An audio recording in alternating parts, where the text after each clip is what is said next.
I want to make clear Israel's position regarding a ceasefire. Just as the United States would not agree to a ceasefire after the bombing of Pearl Harbor or after the terrorist attack of 9/11, Israel will not agree to a cessation of hostilities with Hamas after the horrific attacks of October 7th. Calls for a ceasefire are calls for Israel to surrender to Hamas, to surrender to terrorism, to surrender to barbarism. That will not happen. नमस्कार, ब्रिंदेश chaturvedi INBC news से। और अभी हम नई दिल्ली में हैं और फिलहाल जो आप देख ही रहे हैं कि युद्ध की जो आशंका है वो अलग अलग देशों में बढ़ती चली जा रही है। पिछले एक साल से 24 फरवरी से यूक्रेन में युद्ध चल रहा है, जो अभी तक युद्ध चालू है। इसके अलावा 7 अक्टूबर को इजराइल पर हमास की तरफ से यानी फिलिस्तीन की तरफ से जो हमले किए गए उसमें 7,000 से भी ज़्यादा रॉकेट उस पर दागे गए। और फिलहाल गाजा जो पट्टी है, जो बॉर्डर है फिलिस्तीन का, वहाँ पर तबाही इजराइल के द्वारा की गई, जिसमें कई सारे जो बंधक हैं मौजूद, जो कई देशों के जो बंधक हैं उसमें वो वहाँ पर हमास के संगठन के जो लोग हैं उन्होंने बंधक बना रखे हैं। जैसे कि सुपरनोवा फेस्टिवल जो चल रहा था 7 अक्टूबर को, और एकदम से जो गाजा की तरफ से कुछ हमास के जो आतंकवादी थे वो वहाँ पर घुसे पैराग्लाइडर से, और फेंसिंग तोड़ने के बाद वो इजराइल में एंटर किए।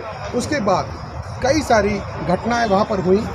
हमारे जो इंडियंस थे, लगभग 12,000 जो इंडियंस थे वो वहाँ पर मौजूद थे इजराइल में, जिसमें से एक फिल्म एक्ट्रेस भी थी जो भारत की तरफ से सहायता करने के बाद उनको वापस लाया जा सका। इसके अलावा 12,000 जो हिंदुस्तानी जो वहाँ पर इजराइल में मौजूद थे उनको स्पेशल फ़्लाइट से यहाँ पर लेके आया गया। इसके बाद जो लड़ाई जो है इस समय पर जो चल रही है हमास की और इजराइल की लड़ाई है, अमेरिका ने इजराइल का साथ देने के लिए उसके साथ हमेशा खड़ा हुआ है और भारत ने भी सहमति जताई है उसके साथ, इजराइल के साथ। इसके अलावा जो हमास जो है फिलिस्तीन के साथ जो खड़े होने वाले देश हैं वो हैं ईरान। उसके अलावा जो वेस्ट बैंक के अलावा जो भी जो जगह है उसके बारे में आप जान सकते हैं। तो ईरान के अलावा जॉर्डन है या कुछ और भी जो देश हैं, जो उनका जो इस्लामिक देश जो हैं, जिसमें 57 जो कंट्री है जिसको OIC बोला जाता है, ठीक है। OIC जो है एक ऑर्गेनाइजेशन है, इस्लामिक ऑर्गेनाइजेशन, जिसमें 57 देश आते हैं। उनमें से ज़्यादातर जो देश हैं वो उसका सपोर्ट कर रहे हैं फिलिस्तीन का। फिलहाल गाज़ा पर जो बदला लिया है इजराइल ने उसमें तबाही हुई है और फिलहाल अभी लड़ाई चल रही है। आगे की जानकारी आपको बताते रहेंगे, सिर्फ देखते रहिए INBC exclusive news. Anchor Brindesh Chaturvedi, camera person Roshni के साथ INBC न्यूज़, नई Delhi. Time for all of us to decide if we are willing to fight for a future of hope and promise or surrender to tyranny and terror. Now rest assured, Israel will fight. Since October 7th, Israel has been at war. Israel did not start this war. Israel did not want this war. But Israel will win this war. Hamas launched this war by perpetrating the worst savagery our people have seen since the Holocaust.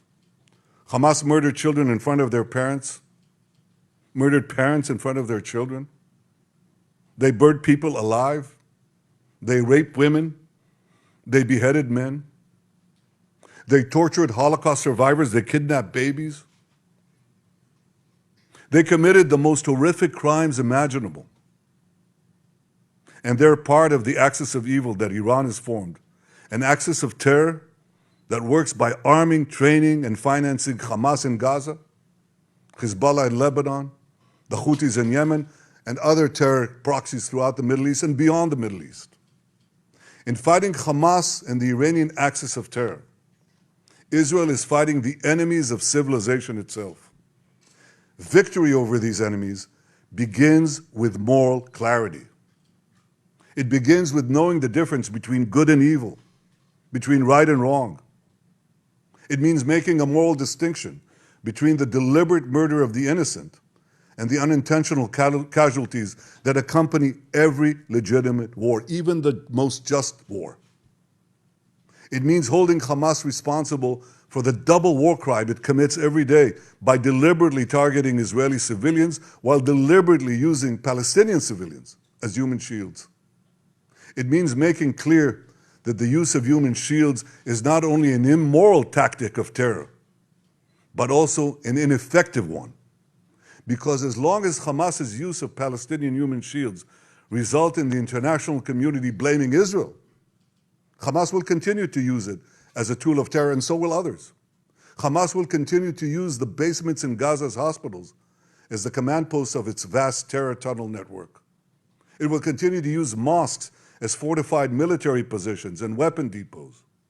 It will continue to steal fuel and humanitarian assistance from UN facilities. While Israel is doing everything to get Palestinians, civilians, out of harm's way, Hamas is doing everything to keep Palestinian civilians in harm's way. Israel urges Palestinian civilians to leave the areas of armed conflict, while Hamas prevents those civilians from leaving those areas at gunpoint. Hamas is also preventing foreign nationals from leaving Gaza altogether. And most despicably, Hamas is holding over 200 Israeli hostages, including 33 children, holding them, terrorizing them, keeping them as hostages. Every civilized nation should stand with Israel in demanding that these hostages be freed immediately and freed unconditionally. I want to make clear Israel's position regarding a ceasefire. Just as the United States would not agree to a ceasefire after the bombing of Pearl Harbor or after the terrorist attack of 9/11, Israel will not agree to a cessation of hostilities with Hamas after the horrific attacks of October 7th. Calls for a ceasefire are calls for Israel to surrender to Hamas, to surrender to terrorism, to surrender to barbarism. That will not happen. Ladies and gentlemen, the Bible says that there is a time for peace and a time for war. This is a time for war, a war for our common future. Today we draw a line between the forces of civilization and the forces of barbarism. It is a time for everyone to decide where they stand. Israel will stand against the forces of barbarism until victory. I hope and pray that civilized nations everywhere will back this fight. Because Israel's fight is your fight. Because if Hamas and Iran's axis of evil win, you will be their next target. That's why Israel's victory will be your victory. But make no mistake, regardless of who stands with Israel, Israel will fight until this battle is won, and Israel will prevail. May God bless Israel, and may God bless all those who stand with Israel.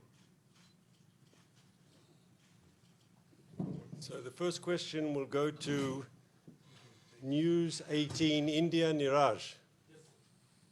Please take the microphone, sir. Good evening, sir. Good evening. Neeraj from India. I represent Network 18 Group in India. My question to you is that how do you see the India's stand on UN resolution? India abstained because in resolution there was no condemnation of terrorism.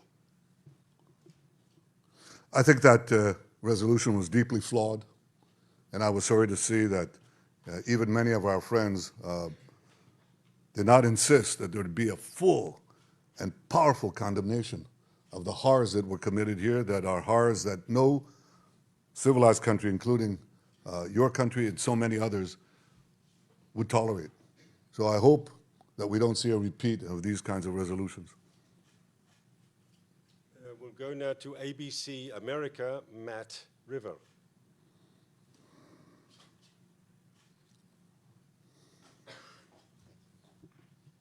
Thank you, sir. It seems that the level of support that you have amongst the Israeli public has dropped considerably. So the question is, how can you continue to lead this country effectively during a very difficult time, and have you at all considered stepping down? The only thing that I intend to have resign is Hamas. We're going to resign them to the dustbin of history. That's my goal, that's my responsibility, and that's what I'm leading the country to do. This is my responsibility now. And it's something that I think unites the entire country. We're all supporting the soldiers, we're supporting our commanders, we're supporting the IDF, we're supporting, I think, the unbelievable efforts of our reservists and our security forces. We'll continue to do that until victory. ZDF Germany, Michael. Good evening, sir. Michael Beverung, Channel 2 German Television. I would like to ask you, there's a widespread discussion, especially among the relatives of the hostages, about the course of military action you have taken so far. And the question if this is the only way to free the hostages. Of course, you are very successful in freeing one hostage on Sunday, but there's a widespread criticism that this doesn't allow place for other negotiations. What do you explain to the relatives of the hostages for this course, relying mostly on military pressure? I met twice with the families of the hostages. You felt their anguish. I felt their anguish.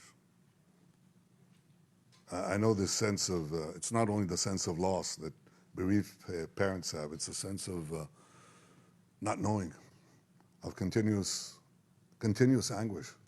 So I fully understand their concern. But our common assessment of all of the, not only the cabinet members, but also all the security forces and the military, is that the ground action actually creates the possibility, not the certainty, but the possibility of getting our hostages out. Because Hamas will not do it unless they're under pressure. They simply will not do it. They only do it under pressure. This creates pressure.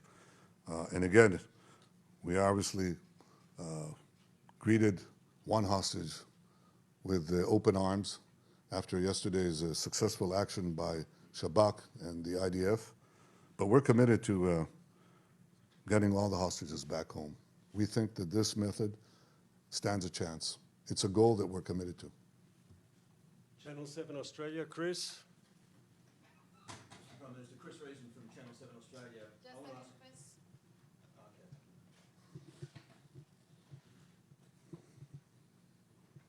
Mr. Prime Minister, Chris Reason from Channel 7 Australia. I want to ask a question from my country, and the people in my country are looking at this and wondering, they agree with you. They want you to chase down Hamas and terrorism and destroy terrorism in this region, etc. But people can't understand why so many civilians have to die in this process. You argue that Hamas is putting them up as human shields. Is that a good enough excuse?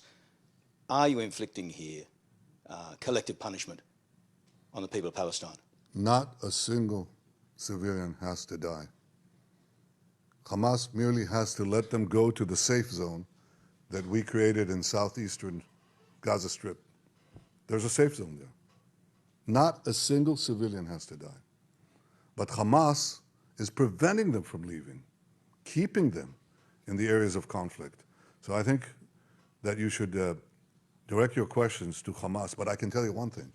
We're going out of our way to prevent civilian casualties, not only by asking civilians to move, calling them to move, arranging a place for them to be, which is safe, also putting in humanitarian support, providing them with the means, with food, with water, with medicine, and so on.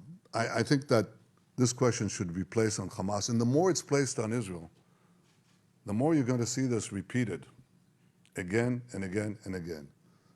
So other groups, other criminal states, other criminal organizations will use civilians as human shields. We cannot give immunity to these terrorists. We cannot give immunity to these savages. We have to do everything we can to minimize civilian casualties, but we cannot give up the fight, because then I think this will have disastrous consequences, not only for the future of my country, but for the future of your country, your countries. This is a battle of civilization against barbarians. The barbarians will do something that civilized countries will never do. And civilized countries will make every effort to prevent this. And I'll give you one example. And I'll end with that because I have to go to manage this war and lead it. In 1944, the Royal Air Force bombed the Gestapo headquarters in Copenhagen. It's a perfectly legitimate target. But the British pilots missed. And instead of the Gestapo headquarters, they hit a children's hospital nearby. And I think 84 children were hardly burned to death. That is not a war crime. That is not something you blamed Britain for doing. That was a legitimate act of war with tragic consequences that accompany such legitimate actions. And you didn't tell the Allies, don't stamp out Nazism because of such tragic consequences. They went to the end because they knew that the future of our civilization was at stake. Well, I'm telling you right now that the future of our civilization is at stake. We have to win this war. We'll do it by minimizing civilian casualties, and may we succeed. Thank you. Ron Dermer, Minister Dermer.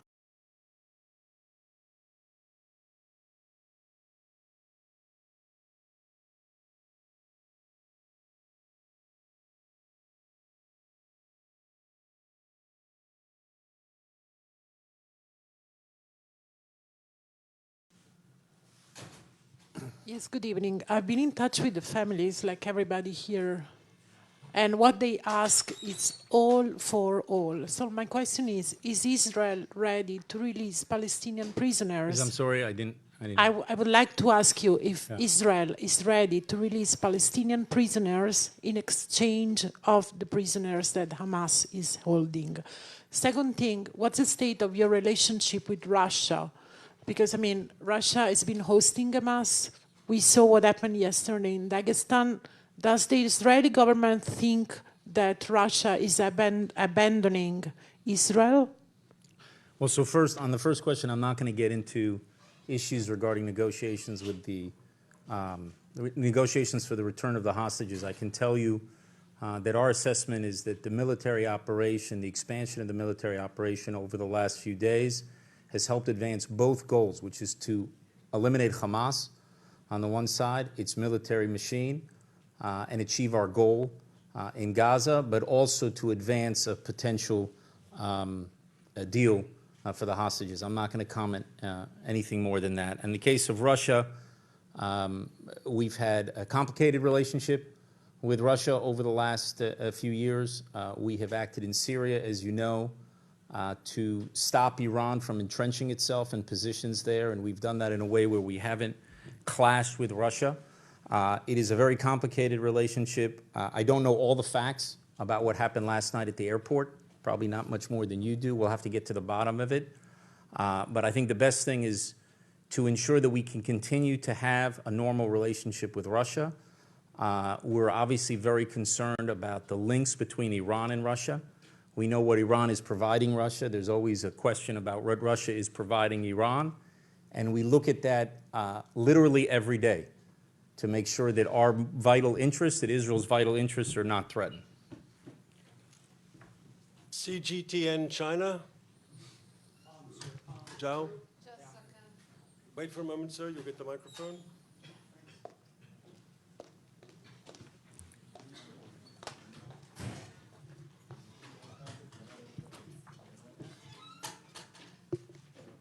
Joe with CGTN. There is a significant concern about a wider conflict in the region as we see the U.S. deployment, military deployment increase at this stage. So how is the War Cabinet is responding to this? And another issue that's concerning the ongoing phase 2 is that will your War Cabinet create a buffer zone later for the southern safety in Gaza? Thanks.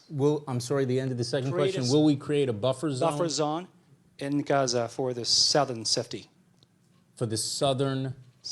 For your country's southern safety. I didn't. Oh, so, for safety, a zone in the south. Yeah, thanks. Look, so first, as your first question, obviously we see the risks of escalation. We don't seek an escalation in the north, but we have to prepare for it. You know that our military is deployed, and there have been back and forth with Hezbollah now for a couple of weeks, for even longer. Our policy is deterrence in the north to prevent that escalation there, and a decisive victory in the south. And I think thus far that strategy is working, but I can't tell you what the situation will be tomorrow or the next day, because we're not the only player here. There's a player on the other side, and Hezbollah may decide that they're going to escalate, and we're going to have to respond. And we're prepared for that. We hope they don't make that mistake. They made a mistake, I think, in 2006. I think the leader of Hezbollah said if he knew what the response was going to be, he never would have started it. Believe me, the response now will make what happened in 2006 look like child's play. So hopefully we won't get there. The United States is working with us to ensure that there's not an escalation. They have 2 battle carrier groups in the region now, which is a serious a show of force. The United States has also acted in the region recently, and I think it's gotten the attention, as the United States put it, both of state and non-state actors, which I suppose is a diplomatic way of saying Iran and Hezbollah. And I think they're focused on that. And I'm pleased to say that the strength of the relationship between the United States and Israel is, I think, clear every day during this battle in order to achieve those 2 objectives: deterrence in the north and a decisive victory in the south. As for what will happen as the war continues, I can't answer that now. What I will tell you is that there is this safe zone, safe humanitarian zone in the south. I think the Prime Minister may have said it was in the southeast. It's in the southwest. And I think people have started to move there, and we've also ramped up a lot of humanitarian assistance. I think you're going to see a big increase in humanitarian assistance. I know you're going to see it in the next 2 or 3 days. And so hopefully we'll get the people and we'll get the assistance both in a place where they'll be out of harm's way, and then we'll be able to do the operations in the north. And as you've seen, I don't know the exact numbers, but what's happening in the northern part of the Strip is that Israel is killing a lot of terrorists. And civilians have left that area. About 90% of, in terms of the areas that we're acting in now, 90% of the people have left those areas. And we hope they stay down south and keep them out of harm's way. Sky UK. Take the microphone, please. Thank you. How much responsibility do you think the Prime Minister needs to personally accept for the lapse in security that led to the October the 7th attacks? And do you acknowledge that the threat from Hamas was downplayed? Well, look, Israel has a long history of checking into these matters and having thorough investigations, and I am sure that everybody's going to ask a lot of questions. I have a lot of questions myself, and everybody's going to have to give a lot of answers. But I think to actually have that conversation now is not going to help us prosecute the war. Right now, we are trying to do everything to unite the country and to win the war. That's the most important thing. And afterwards, I'm sure there'll be time for all of those questions. And you and others and the people of Israel, first and foremost, deserve to get answers from everybody. The Prime Minister, every minister in the government, every military official or intelligence official, and we're going to have to stand and give those answers. But now is not the time to do it. CBS. Thank you, yes. The Prime Minister was able to free Gilad Shalit by freeing 1,000 prisoners. Now we know there are about 239 hostages, 6,000 prisoners. Seems like a better deal. What do you say to that? I say I'm not going to discuss hostage negotiations of what the cabinet will do. I will tell you that those decisions are actually not made by the war cabinet. They'd have to be brought to the security cabinet, and then I believe to the government of Israel. The full government would have to vote on whatever decision is made. Right now, we're continuing our operation to achieve the military objectives. Military objectives to eliminate Hamas's military capability, to end Hamas's rule in Gaza, to ensure that Gaza won't pose a threat to Israel. And one of the goals of the operation is to bring back those hostages. So right now, those goals are working in tandem. And if there's a potential deal that can be made, that would be brought to the appropriate forum in Israel. And I guess you'll have an answer to your question. New York Times, Patrick? No, New York Times? It's not there? There he is. Sorry.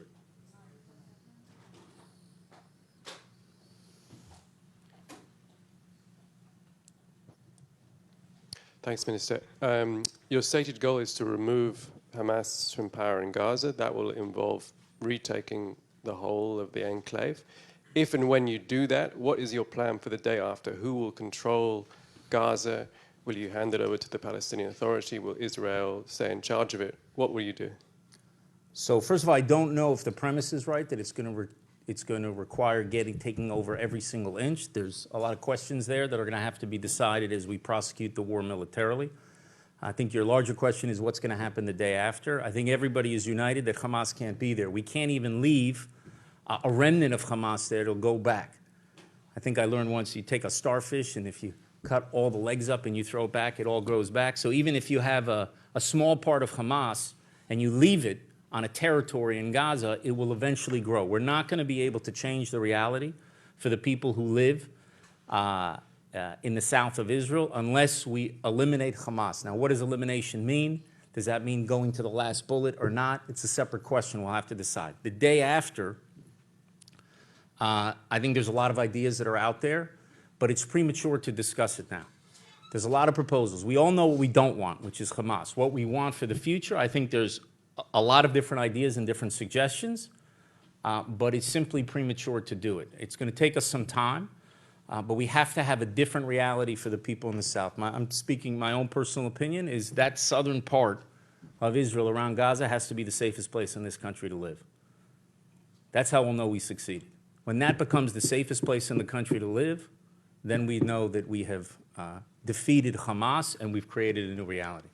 I'm sorry, I've only got time for 2 more questions. I apologize. We haven't had a question yet from Latin America. So from Argentina.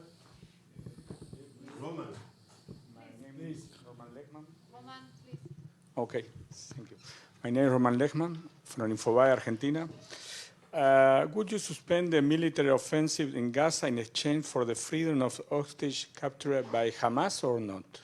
Would we suspend the operation? Yes. Well, there's a... It is possible or not? Right, so what you have, obviously, our goal, we plan to achieve. That military goal that I'm talking about. When you're dealing with getting hostages out, we had a case, we've had now 2 different cases of 2 people being released, and in a certain area we didn't do operations for a certain amount of time to make sure that those people could leave safely. As I said, if there's going to be an agreement, if there's going to be a proposal that's going to free our hostages, we will obviously do whatever we can to ensure that they can get safely to where they need to get. But that would be a temporary cessation of operations in order to actually get your hostages physically to safety. Last question, PBS.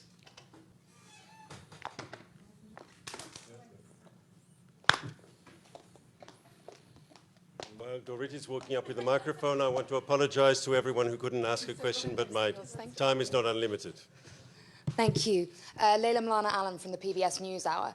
To what extent have you changed your battle plans after consultations with the Americans, and specifically President Biden's request that you differently scale your operations in Gaza? So I think it's a broader question. First, I'll say that the United States is in lockstep with Israel in terms of the goals of the operation, meaning eliminate Hamas's military, end its rule in Gaza, and make sure that Gaza is not a threat to Israel. And obviously to return the hostages, which I believe there are 10 American hostages as well. So we're fully lined up. Now the question is the how. How do you go about doing it? And they have been very helpful, frankly, in offering advice. They send generals here, which I'm sure you've covered, that have expertise in the types of battles that we may find ourselves in, whether it was in Mosul or Fallujah and others. I myself met with the team.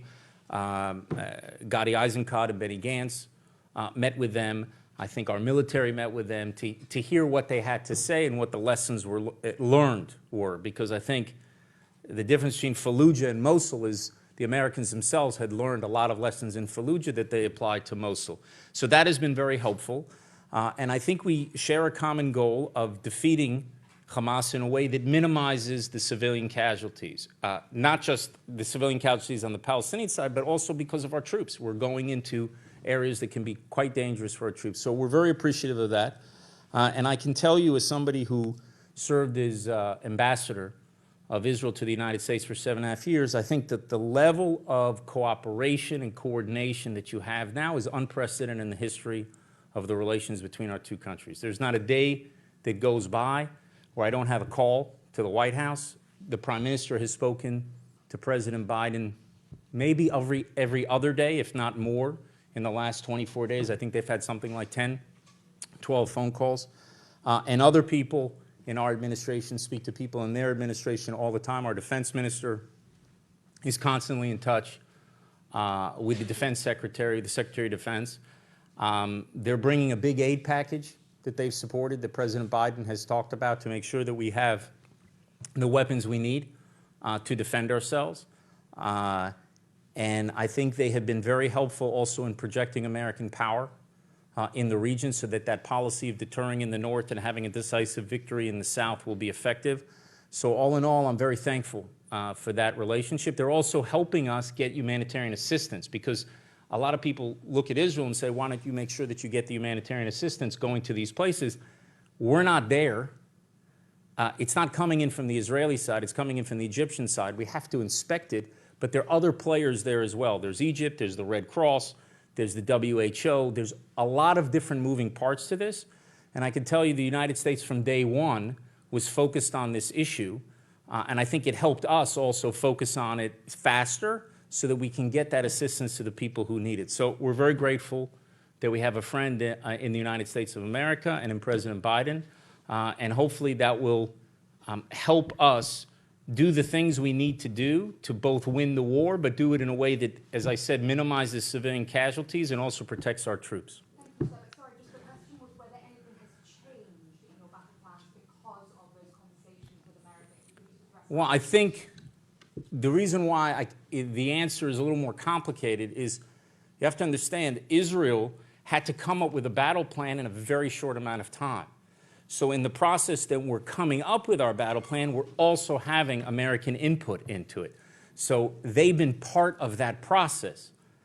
So what was the exact impact? It's not like we had this plan A come to the Americans. It's we were working through these issues, and they were there at that critical time to help us, I think, get to the plan we have today. And thus far, as this operation has expanded in the northern part of the Strip, thus far the situation has been better than a lot of people expected, which I think is good, and I hope it stays that way. The key, I think, was getting the population out of the northern part of the Strip. I think there were about 1.1 million people in the north. About 800,000 people have left. There were about a little over 300,000 that remain. There are facilities in the north that we do not target. There are areas, UN schools, hospitals, things like that, where you had close to about 200,000 people right now. So you had, when the operation started on Friday night, I think you had about 150,000 left of a population of 1.1 million. Since the more ground forces came in, a lot of that population, I don't know the exact number, but a lot of that population has moved south. So we're in a theater now where you have many, many fewer civilians there, and that's enabled us to minimize civilian casualties and focus on killing the terrorists, which we are doing in big numbers, striking tunnels, striking against terrorist fighters, and hopefully that will continue. Thank you. Thank you all.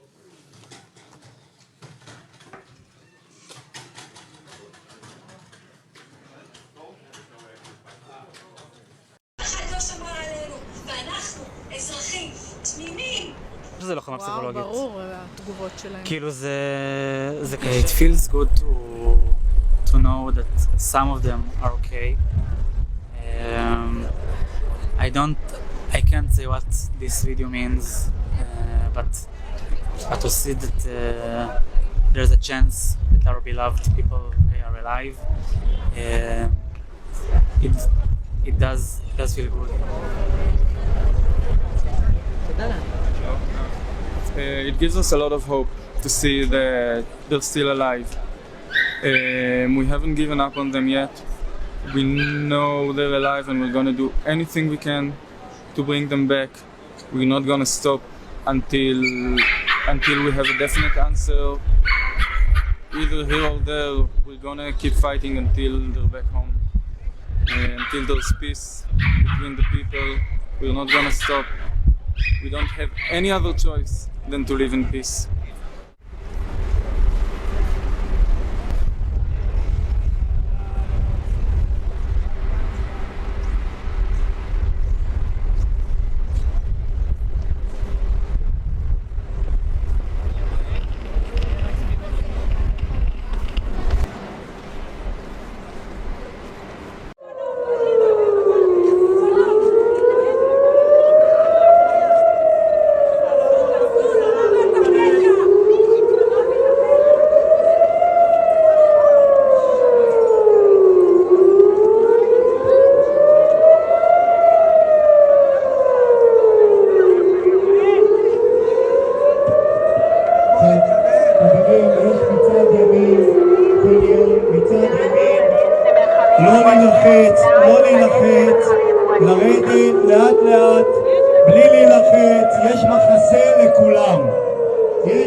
בבקשה, נא לא להילחץ, יש חניון לכולם. עוד כמה רגעים אנחנו נחזור חזרה למעלה. תודה.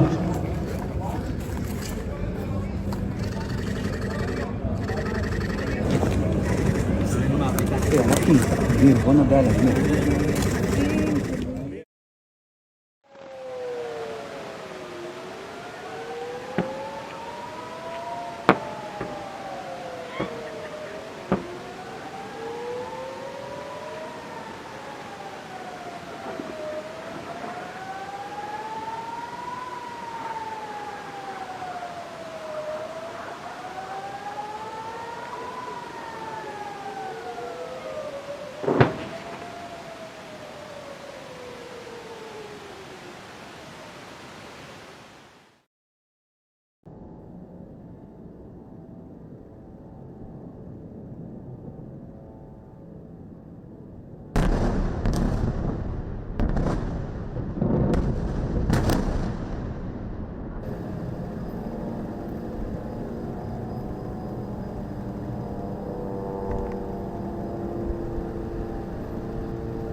هذا صحيح. الآن هناك انفجار هائل تراه الآن مباشرة على الهواء. سنسمع انفجار آخر نراه الآن على الشاشة. هي القصف يتركز الآن على هناك الآن قذيفة سقطت رأيناها على الهواء. وما سبق هي أنها أطول من حيث المدة وربما أعمق قليلا من حيث العمل.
يا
عمي هنا كنا قاعدين امنين في بيوتنا والامور طيبه، ما لقينا الا برميل متفجر. هذا مش صاروخ طبيعي، هذا اشي مش طبيعي، اول مره نسمعه. حي كامل زي ما انت شايف عندك كله راح، ناس امنين صغار ماتت، كلهم اطفال طلعناهم، نساء ماتت. هم هذول هدفهم بس قتل الابرياء والاطفال والنساء بس، بدهم عدد قتلى وعدد موت. مش صحيح، وهذا الضرب مش ضرب حياتنا. شايف كم من دار وكم.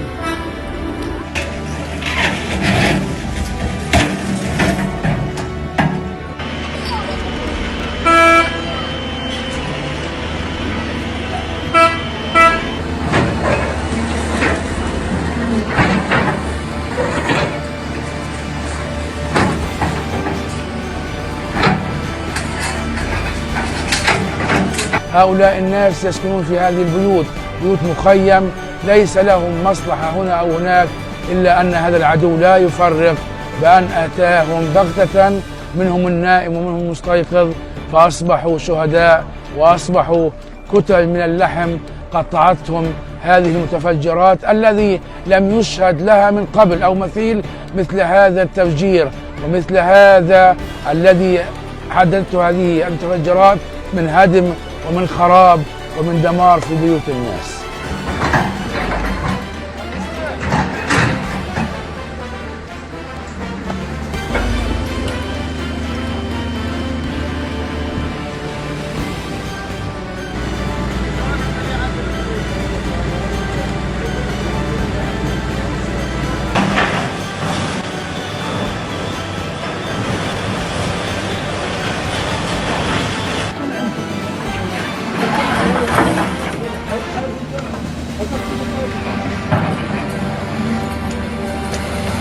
Israel Hamas जंग के बीच दुनिया की कूटनीति और नजरिए में अचानक बदलाव आया है।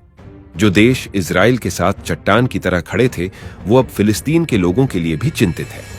बात सही भी है, क्योंकि हमास के आतंकियों की सजा फिलिस्तीन के मासूम बच्चों को क्यों मिले।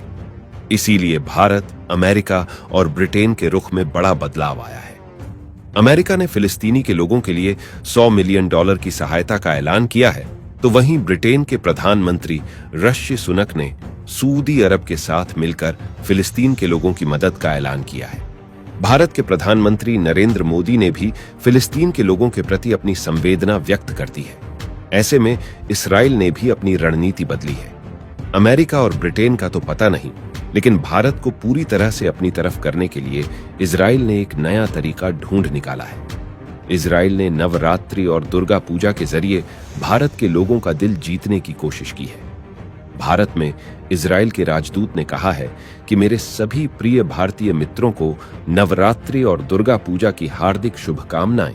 जिस प्रकार देवी दुर्गा की शक्ति ने बुराई पर विजय हासिल करी, उसी प्रकार आज के युग की दुर्गा भी सशक्त है और इजराइल भी आतंकवाद के खिलाफ इस कठिन लड़ाई में देवी दुर्गा जैसी शक्ति की जरूरत को महसूस कर रहा है। बुराई पर अच्छाई की हमेशा जीत होगी। इजराइल चाहता है कि भारत के लोग भावनात्मक रूप से उसके साथ जुड़े रहे। भारत के लाखों लोगों से इजराइल को जो समर्थन मिल रहा है, वो किसी हथियार से कम नहीं है। सोशल मीडिया पर भारत के लोगों ने तो यहां तक कह दिया कि वो इजराइल के लिए एलईडी देना चाहते हैं। शायद ही दुनिया के किसी और देश के लोगों ने ऐसा कहा होगा। इजराइल जानता है कि ये एक बढ़ती ताकत है। भारत के लोगों की राय आजकल वैश्विक स्तर पर नैरेटिव बनाने के लिए काफी महत्वपूर्ण होती है। इसीलिए इजराइल धर्म के रास्ते भारत के लोगों की नब्ज पकड़े डाहने की कोशिश कर रहा है। वैसे आप किसको सपोर्ट कर रहे हैं, कमेंट में जरूर बताएं। खबरें राजधानी दिल्ली की हो या पूरे देश की, देखते रहिए सिर्फ INBC चैनल पे। राजधानी दिल्ली की हो चाहे पूरे देश की हो, आप देखते रहिए सिर्फ INBC न्यूज।